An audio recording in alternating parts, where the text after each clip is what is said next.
नमामि घर घर सर्वा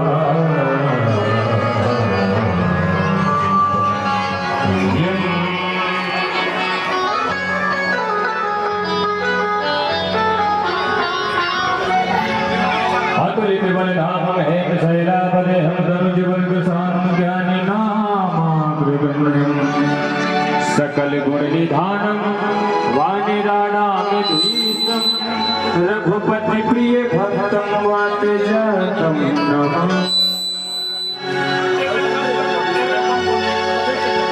जय जय श्री राधे श्याम।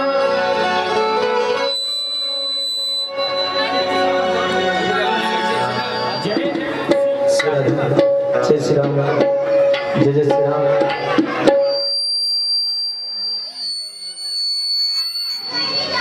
भैया सीटी सभी को निहारती है। अकेली गई थी ब्रज में, कहती है आपस में सखी। अकेली गई थी ब्रज में, हर कोई नहीं था मेरे संग में। कहती है भूल गया बाके बिहारी।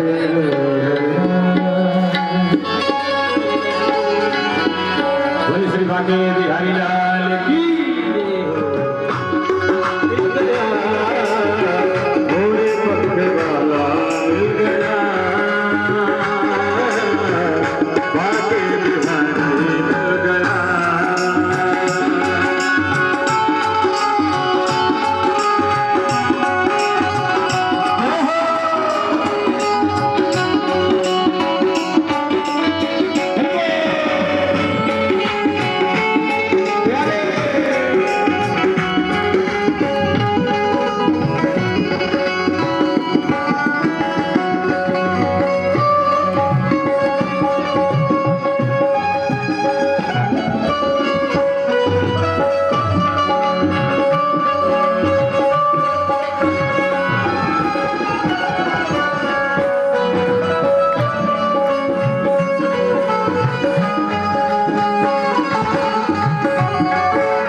दूसरे सखी से कहती है सखी, नींद चुराई उसने रुलाया, ऐसा सजोना मेरे मन भाया, उसने बुलाया। कहती है सखी, पहले तो बुलाता है और बाद में रुलाता है। ये हमारा कन्हैया पहले बुलाता है, इसके बाद रुलाता है। गाती है क्या?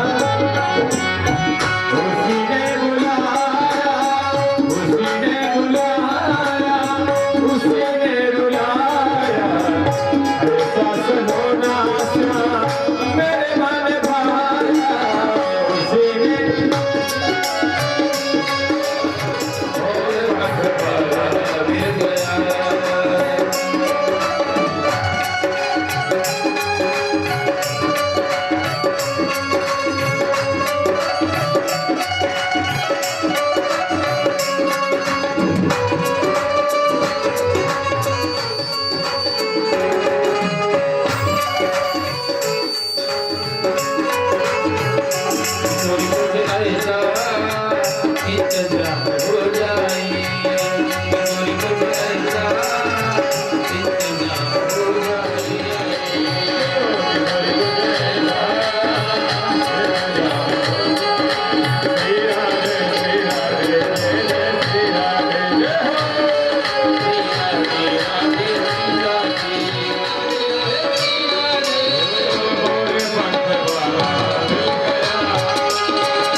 आकर सम्मान करें।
केशवाय नमः माधवाय नमः नारायणाय नमः स्तोत्रक्षालकेशाय नमः।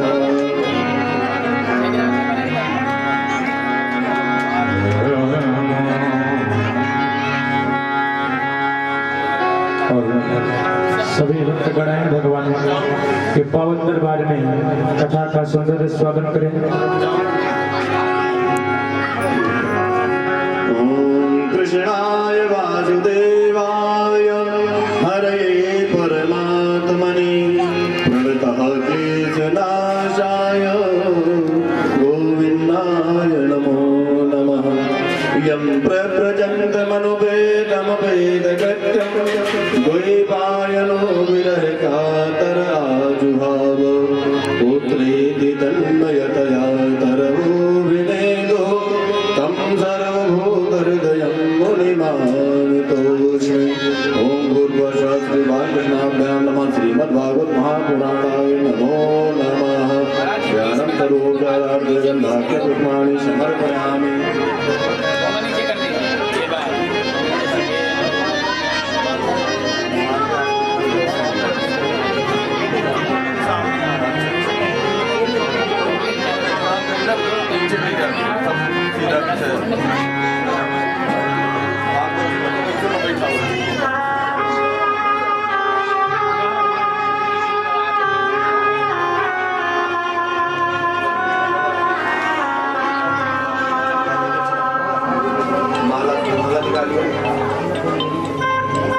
हेलो ओम श्रीमद्भागवत महापुराणाय नमो नमः। सर्वविचारार्थगन्धाकर्माणि समर्पयामि पुष्पं पुष्पमालाम्। ओम माल्यादीनि सुगन्धीनि मालत्यादीनि वै प्रभो मया ऋतानि पुष्पाणि पूजार्थं प्रतिगृह्यताम्। व्यासपूजनं नमोऽस्तुते व्यासविशालबुद्धे पुल्लारविन्दं यदपदनेत्रं तेन त्वया भारततैलपूर्णः प्रज्वालितो ज्ञानमयो प्रदीपः। ॐ माल्यादीनि सुगन्धीनि मालत्यादीनि वै प्रभो मया ऋतानि पुष्पाणि पूजार्थं गृह्यतां। पुष्पं पुष्पमालां समर्पयामि। श्रीव्यासदेवाय नमः।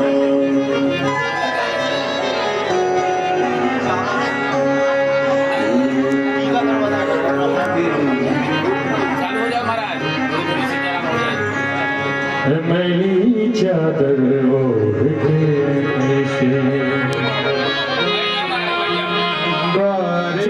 जन्म की मैली चादर ऐसे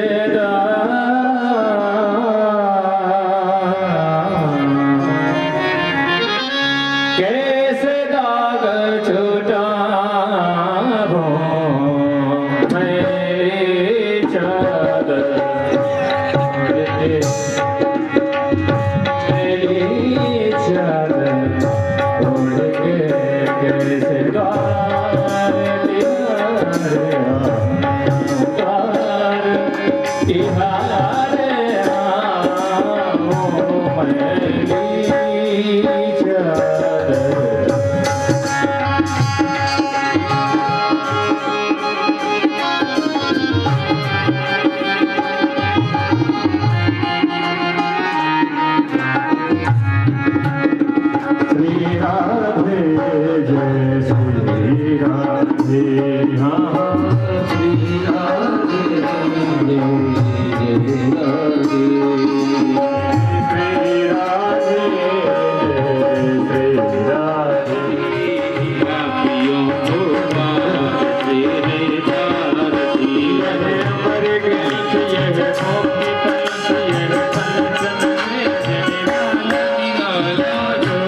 भी बना के रखें। सभी माताओं बहनों से विशेष निवेदन है कि बीच में निकलने के हिसाब से रास्ता जरूर बना कर रखें।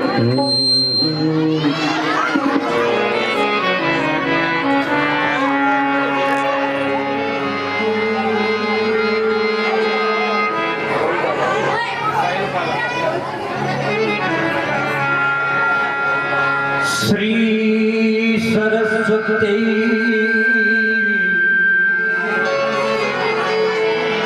नमो नमः।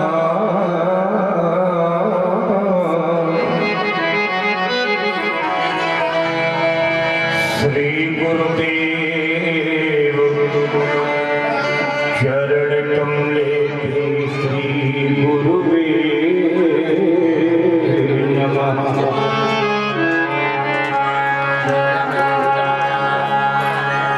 वंशी विभूषित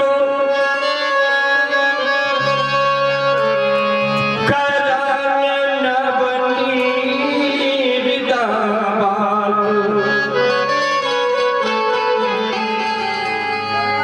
पूर्णेन्दु सुंदर मुखातर बिंदु नेत्रा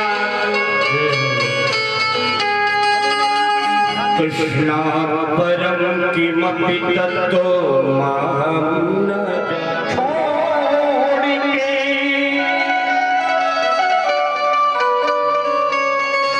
आयो तोरे द्वार जो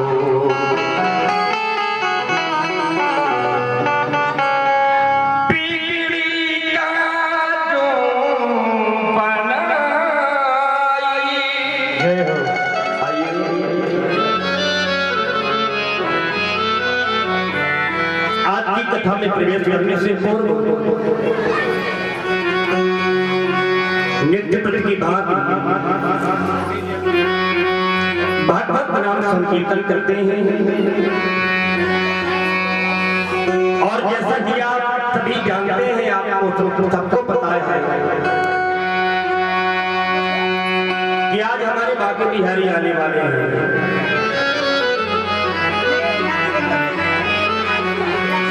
आज की अंतिम कथा के रूप में हम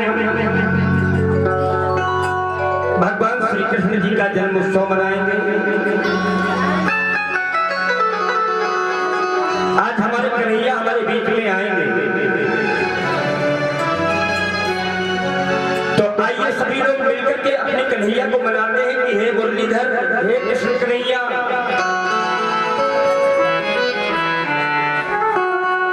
आप हमारे बीच में आइए और अपनी सुंदर सुंदर लीलाओं का दर्शन करा के हमें कृतज्ञ बनाइए, हमारा जीवन धन्य बनाइए। आइए सभी लोग अपने मुरलीधर को, अपने बाके बिहारी को मनाते हैं।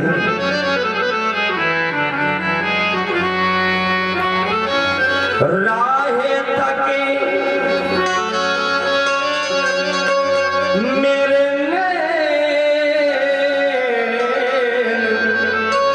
जय हो।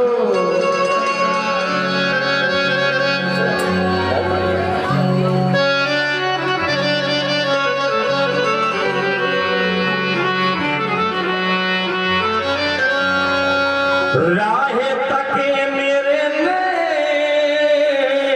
जय हो।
जी में आए और अपनी सुंदर सुंदर लीलाओं का अवलोकन करा करके हमारा जीवन धन्य बनाया।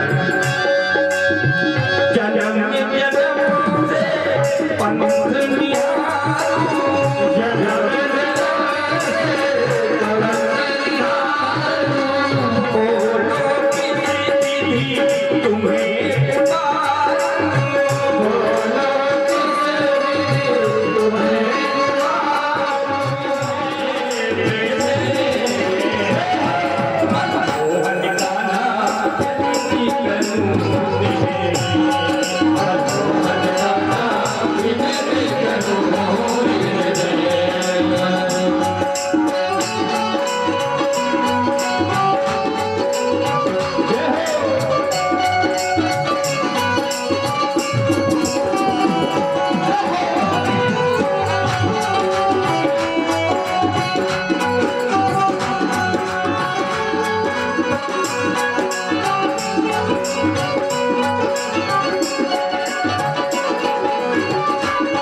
श्रीमद् भागवत महापुराण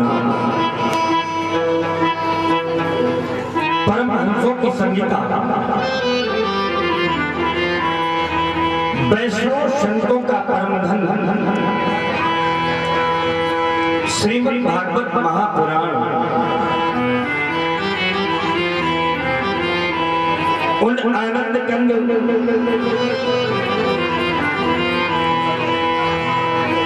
अनंत कोटि ब्रह्मांड नायक अकारण करना वाले भगवान था कल्पतरु श्री निंदित पीतांबरधारी श्री बालकृष्णलाल की वांगमयी प्रतिमूर्ति श्रीमद् भागवत महापुराण मेरे बांके बिहारी एवं राधा रानी की असीम कृपा करने के कारण हम सभी इस पवित्र प्रांगण में श्रीमद् भागवत कथा श्रवण करने के लिए सभी यहाँ उपस्थित हुए हैं।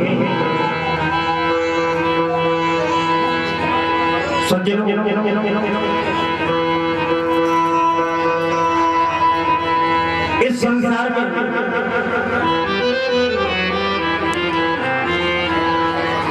परमात्मा का जब अवतार होता है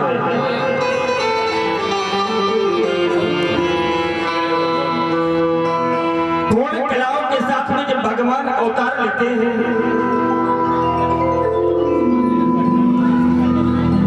जब पूर्ण कलाओं के साथ में आते हैं तो भगवान अपनी शक्ति के साथ में आते हैं। हाँ बोल। और भगवान की शक्ति क्या है? जल्दी बोल। भगवान की शक्ति है नारी शक्ति। तेरे पास ही भगवान स्वयं कहते हैं और कौन? हाँ भागवत नारद बचन क्या हो रही है? शास्त्री पर खजूरी से आ गए। सत सब करी हो और परम शक्ति समेत अवतरी हो।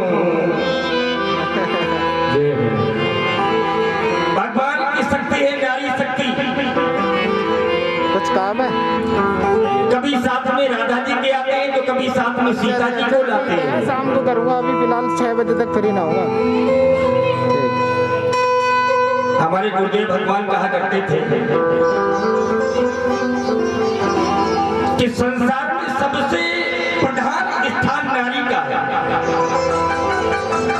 क्यों? क्योंकि जो नारी कर सकती है संसार में कोई कर नहीं सकता। आप लोगों को लग रहा होगा ये तो आश्चर्य की बात है। जी जी जी जी जी संसार में जो नारी कर सकती है वो कोई कर नहीं सकता।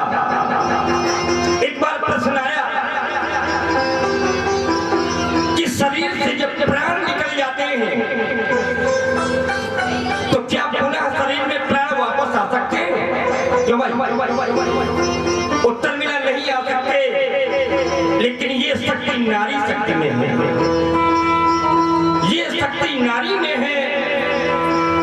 नारी यमराज के भी दरवाजे से जाकर के अपने पति के प्राणों को वापस ला सकती है।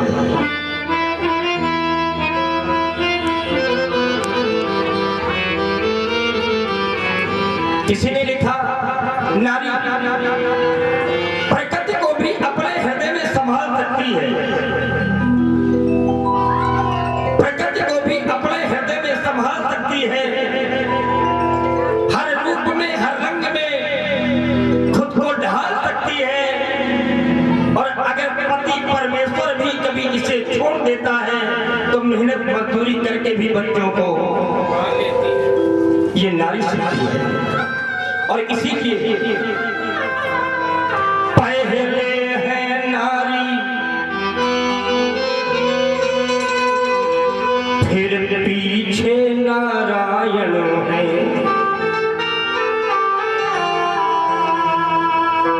आप लोग ये बताइए कि पहले राम सीता कहते हैं कि सीताराम कहते हैं? सीताराम कहते हैं। श्याम राधे कहते हैं कि राधे श्याम कहते हैं? राधे श्याम कहते हैं। शंकर उमा कहते हैं कि उमा शंकर कहते हैं? उमा शंकर कहते हैं। इसीलिए पहले है नारी फिर पीछे नारायण है। क्योंकि नारी के नाम पे ये नारायण दर्शात है।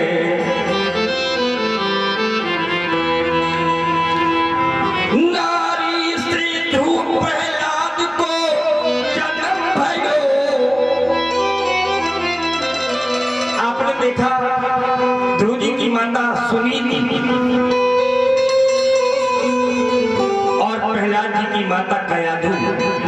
ऐसे भक्तों को भी जन्म देने वाली नारी शक्ति ही तो है। नारी से ध्रुव प्रहलाद को जन्म भयो। नारी से उपजत नर और नारी में समात है। नारी से जात पात और नारी से करामात।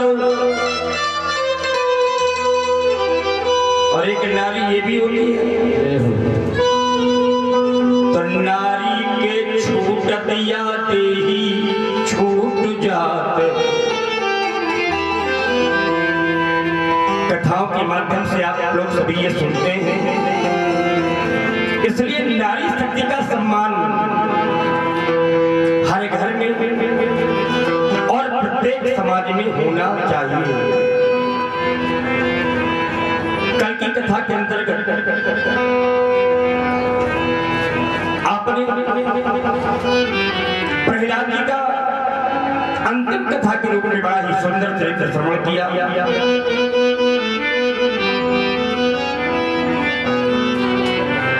और कथा के माध्यम से आपने ये भी श्रवण किया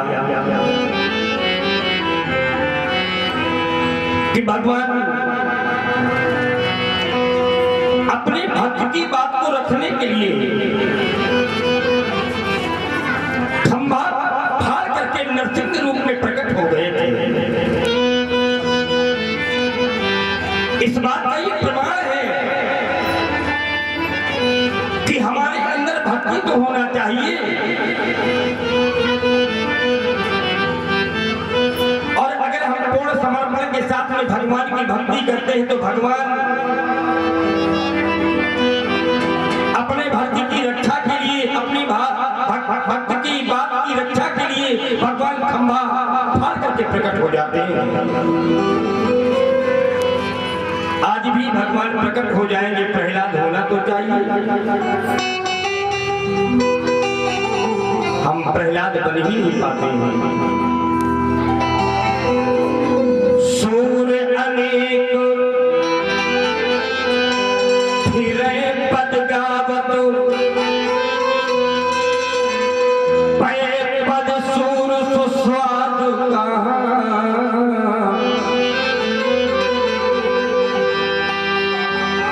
करतार मंजीरा बजाती फिरे पर मीरा मतवारी सी जाए कहाँ।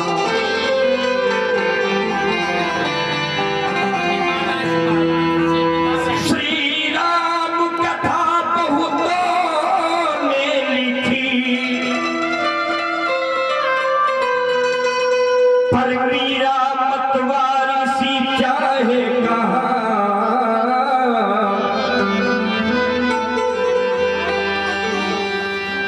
मीरा की जैसी चाय होना चाहिए।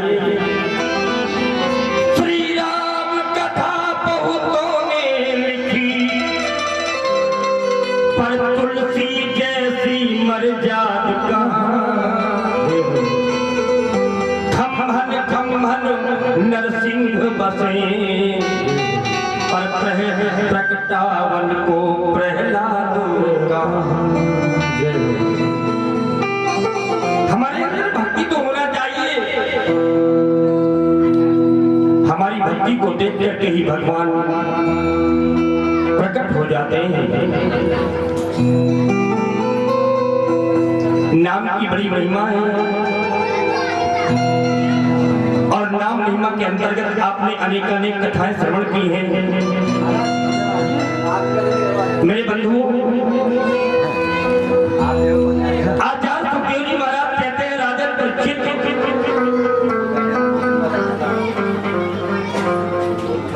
बात तो ये कि हम भगवान को पूर्ण समर्पण के साथ में याद ही नहीं करते।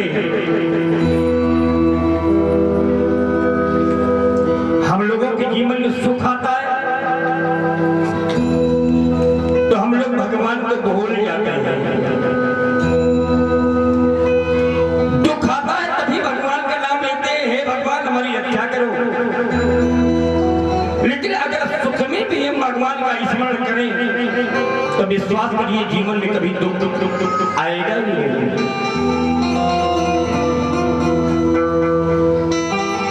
सुख में सुमिरन जो करे तो दुख काहे को होए। दुख में सुमिरन सब करे पर सुख में करे न कोई। आचार्य सुखदेव जी कहते हैं इसी प्रकार से एक कथा स्मरण में आती है। राजन परीक्षित एक त्रिकूट नाम का पर्वत था।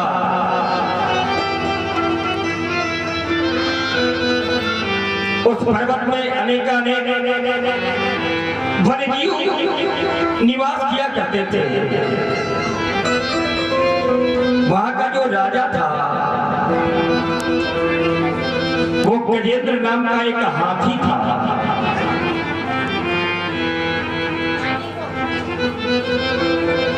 वो गजेंद्र नाम का जो हाथी था वो बड़ा अभिमानी था। केवल गजेंद्र में ही अकेले 10,000 हाथियों का अकेले बल था। उस गजेंद्र नाम के हाथी के 50 पत्नियां थी और 150 पुत्र थे।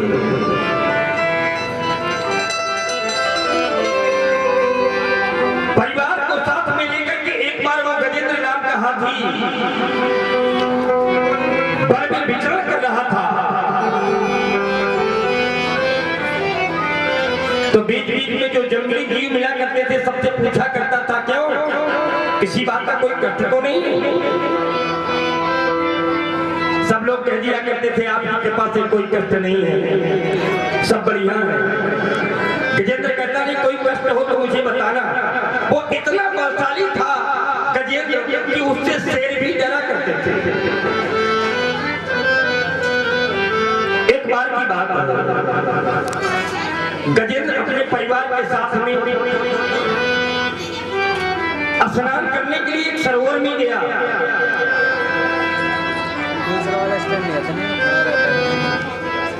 सरोवर में जब पहुंचा,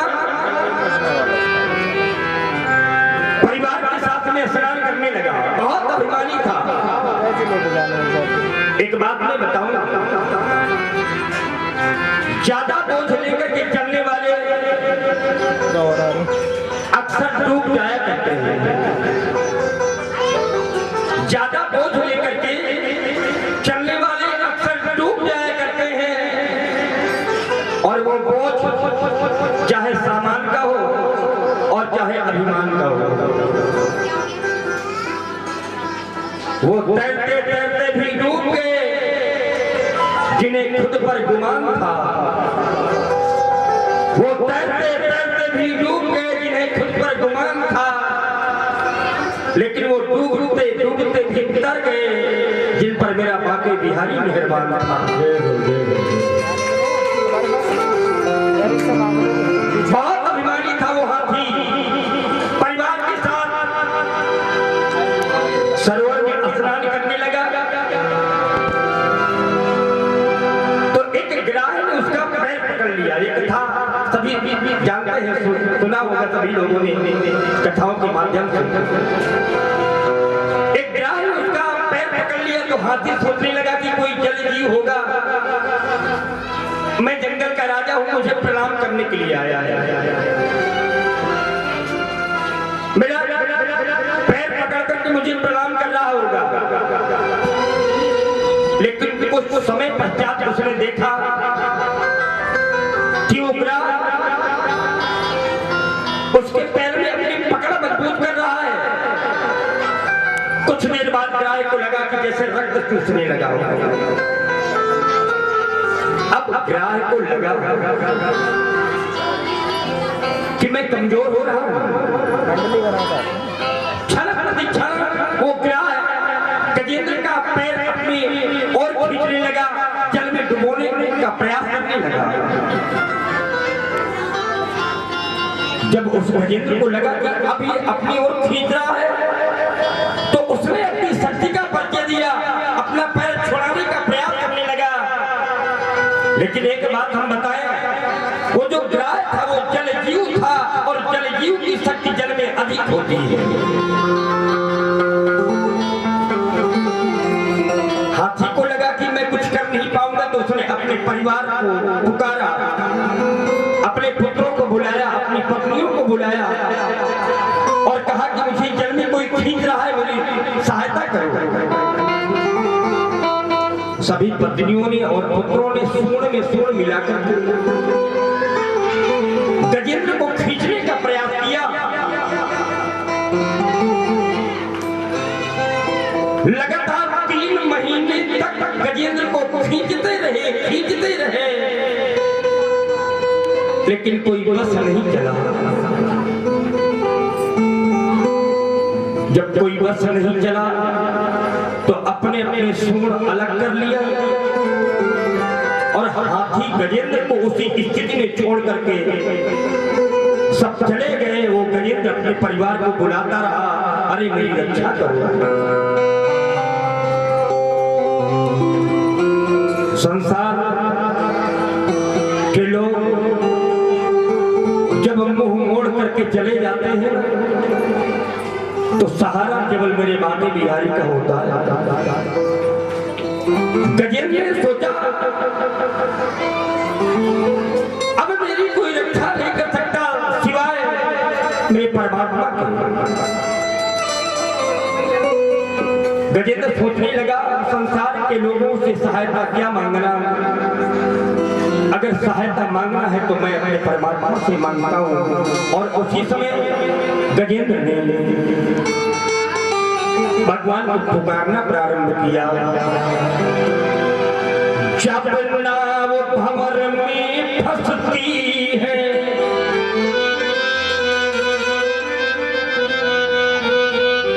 तो माझी का मन घबराता है,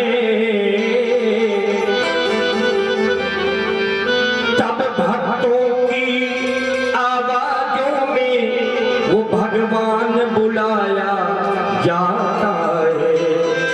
तब भक्तों की आवाजों में वो भगवान बुलाया जाता है।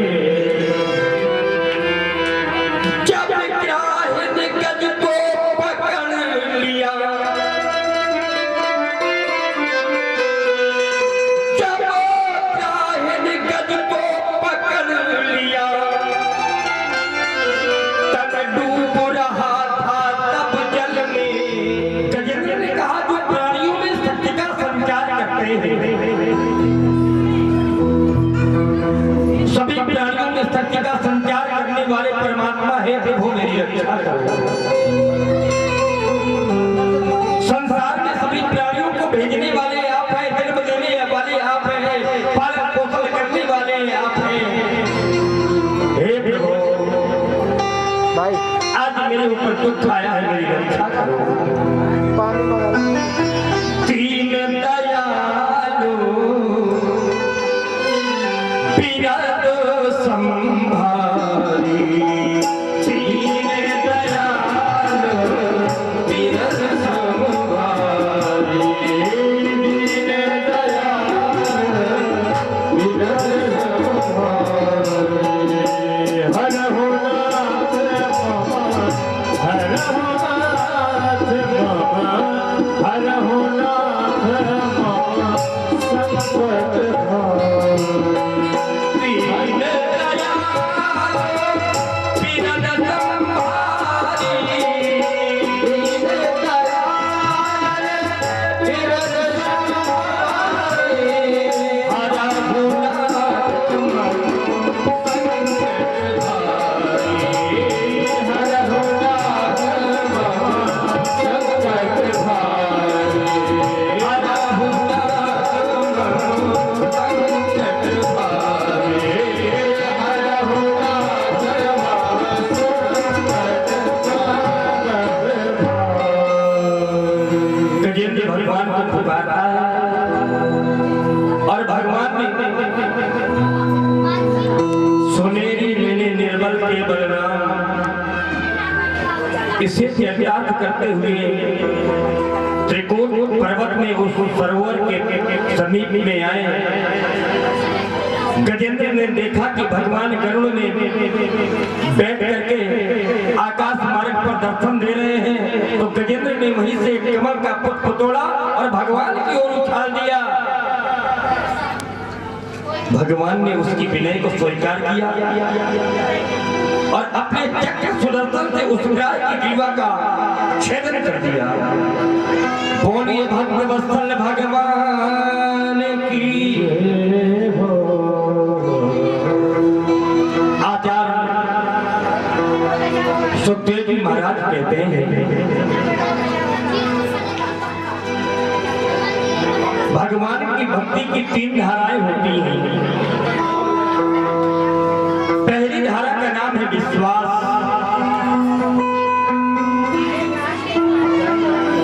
भक्ति जब प्रारंभ होती है तो करिए, क्योंकि जब तक विश्वास नहीं होता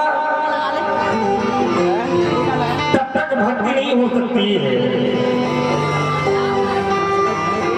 बिन विश्वास भगति नहीं, कहीं बिन द्रवय न राम। भक्ति की पहली धारा का नाम है विश्वास, भक्ति की दूसरी धारा का नाम है संबंध। पहले भगवान में विश्वास होना चाहिए, विश्वास के पश्चात भगवान के साथ में संबंध होना चाहिए। भगवान को चाहे पिता बनाओ, चाहे माता बनाओ, चाहे स्वामी बनाओ, चाहे सखा बनाओ, भगवान के साथ में कोई ना कोई संबंध होना चाहिए।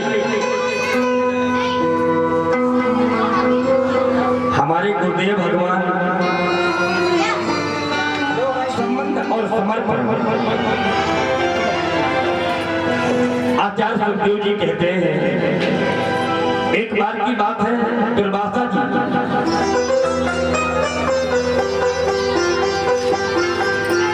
भगवान के धाम वैकुंठ पहुंचे।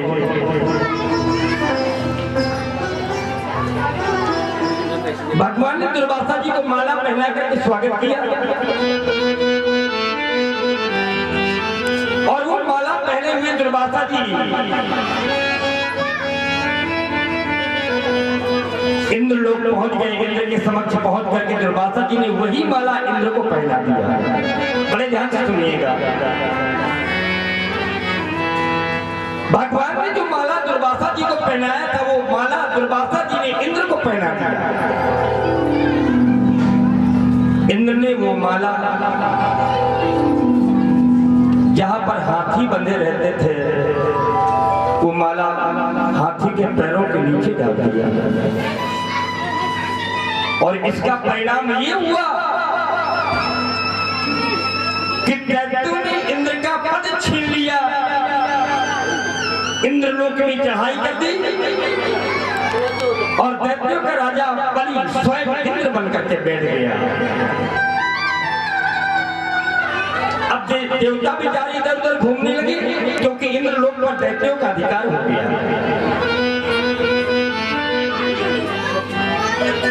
भगवान ने देवताओं से कहा कि देवताओं, अगर पुनः इंद्रासन तुम्हें प्राप्त करना है, पुनः इंद्रलोक तुम्हें प्राप्त करना है, तो एक कार्य करना होगा। देवताओं ने कहा, प्रभु बताइए क्या कार्य करना होगा। तो भगवान कहते हैं, देवताओं ऐसा करो कि दैत्य और देवता दोनों लोग मिलकर के समुद्र मंथन करो। समुद्र मंथन होगा तो अमृत निकलेगा और अमृत का तुम पान कर लेना तो तुम बलिष्ठ हो जाओगे, तो दैत्यों से कभी तुम्हारी पराजय नहीं होगी। देवताओं के राजा इंद्र कहने लगे, प्रभु ये बात तो ठीक है, लेकिन क्या दैत्य मानेंगे इसके लिए? बोले दैत्यों को जाकर के मनाइए। तो देवताओं के राजा इंद्र राजा बलि के पास पहुंचते हैं और कहते हैं कि हम एक ही पिता की संतान हैं, केवल माताएं अलग अलग हैं। देवताओं की माता है अदिति और दैत्यों की जो माता है वो है दिति, लेकिन पिता एक है कश्यप। तो इंद्र ने जाकर के राजा बलि से कहा कि हम आपस में लड़ते मरते रहते हैं, ऐसा करें कि समुद्र मंथन किया जाए। समुद्र मंथन से अमृत निकलेगा तो सभी लोग मिलकर के अमृत पीलेंगे, तो किसी की मृत्यु नहीं होगी। राजा बलि को अच्छा लगा और राजा बलि तैयार हो। राजा बलि ने कहा कि समुद्र का मंथन कैसे होगा? तो भगवान ने बताया कि मंदराचल पर्वत को मथानी बनाई जाए।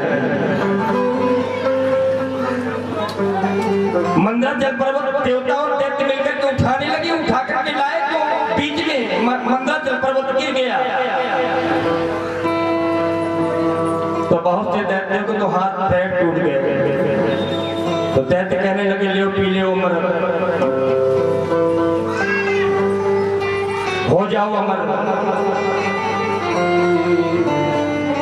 तो देवता कहने लगे कि चिंता क्यों करते हो, कुछ प्राप्त करने के लिए संघर्ष तो करना ही पड़ता है, क्योंकि जिंदगी जीना आसान नहीं होता। भाई मंदराचल पर्वत अगर गिर गया है, चोट लग गई है, तो कुछ पाने के लिए कुछ ना कुछ तो खोना पड़ता है, संघर्ष करना पड़ेगा, क्योंकि जिंदगी जीना आसान नहीं होता और बिना संघर्ष के कोई महान नहीं होता। और जब तक न पड़े पत्थर पर हथौड़े की चोट, तब तक कोई भी पत्थर भगवान नहीं होता। और जिस पत्थर ने चोट सहन किया, जिस पत्थर ने चोट सहन किया, पूजा केवल उसी की हुआ करती है। और जो पत्थर चोट सहन नहीं कर पाता, वो कंकर कंकर होकर के बिखर जाता है।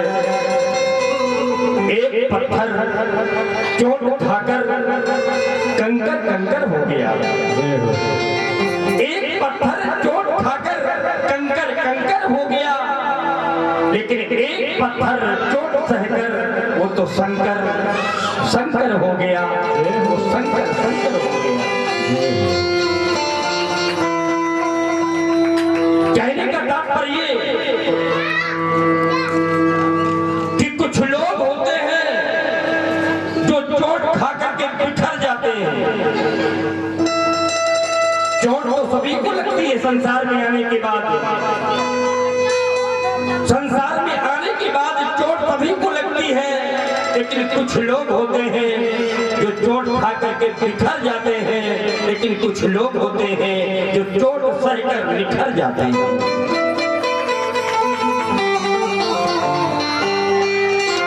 देवता कहते हैं परेशान क्यों होते हो, कुछ ना कुछ तो सहन करना पड़ेगा, संघर्ष करना पड़ेगा। भगवान गरुड़ में सवार होकर के आते हैं और मंदराचल पर्वत को उठा करके समुद्र के किनारे रख देते हैं।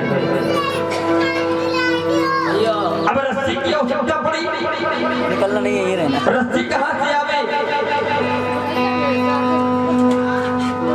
तो नागराज वासुकी को मनाने लगे देवता दैत्य मिलकर के। नागराज वासुकी से कहा कि आप रस्सी बन जाओ।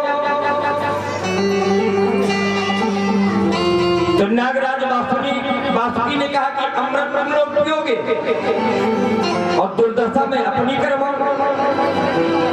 अरे भाई मुझको भी कुछ मिलेगा कि नहीं मिलेगा?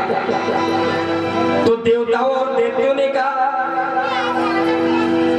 कि आपको भी अमृत में हम लोग साझीदार बना लेंगे, तुम्हें भी अमृत में कुछ भाग दिया जाएगा। नागराज वासुकी तैयार हो गया। वासुकी को मंदराचल पर्वत में लपेटा गया। जब मंदराचल पर्वत में लपेटा गया तो भगवान सोचने लगे कि अगर देवता पूंछ की तरफ पकड़ेंगे तब तो बड़ा अच्छा होगा,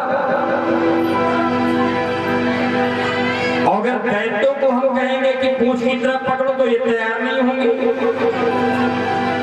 और दैत्यों को मुख की ओर पकड़ना चाहिए। क्यों? क्योंकि जब मुख की ओर दैत्य पकड़ेंगे तो जब मंथन होगा तो नागराज वासुकी के मुख से अग्नि निकलेगी। भगवान सदैव देवताओं के ही पक्ष में रहते हैं। तो भगवान ने दैत्यों से कहा कि ऐसा करो कि देवता मुख की ओर पकड़ लेंगे रस्सी को और आप दैत्य लोग आप पूंछ की ओर पकड़ लो। तो दैत्यराज बलि कहने लगे कि अच्छा, हमारे साथ आप भेदभाव क्यों करते हैं? भगवान ने कहा कि इसमें भेदभाव क्या है? दैत्य बोले भेदभाव ये है कि पूंछ की तरफ से मल त्याग करता ही नाग, तो हमें आप पूंछ की ओर पकड़ा रहे हो। पूंछ का जो भाग होता है वो अमंगल होता है, इसलिए हम लोग मुख की ओर पकड़ेंगे, यही भगवान चाहते थे। भगवान ने कहा नाराज क्यों? देवता पूंछ की ओर पकड़ लेंगे, दैत्य ने मुख की ओर पकड़ा वासुकीनाथ को, देवताओं ने पूंछ की ओर पकड़ा और मंदराचल पर्वत को उठा करके जैसे ही समुद्र में रखा तो मंदराचल पर्वत समुद्र में डूबने लगा। उसी समय भगवान ने कच्छप रूप धारण करके उस मंदराचल को अपनी पीठ में संभाल लिया। बोलिए कच्छप भगवान की। मंदराचल पर्वत प्रारंभ, मंदराचल पर्वत को मथानी बना करके, बासुकी नाग को रस्सी बना करके समुद्र मंथन प्रारंभ हुआ। जब समुद्र मंथन प्रारंभ हुआ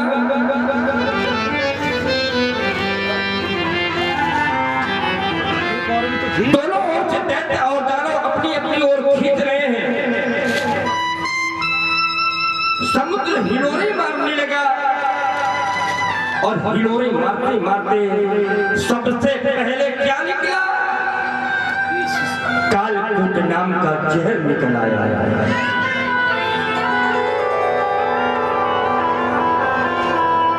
जब कालकूट नाम का जहर निकला तो देवता और दैत्य जलने लगे।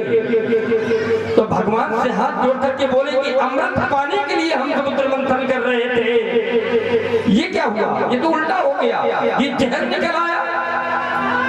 तो भगवान ने कहा चिंता ना करो, इसकी भी व्यवस्था हम करते हैं। भगवान शंकर के पास में सभी पहुंचे और भगवान शंकर से सभी देवता दैत्य निवेदन करने लगे। देव देव महादेव भूतात्मन भूत भावन त्राहिना शरणा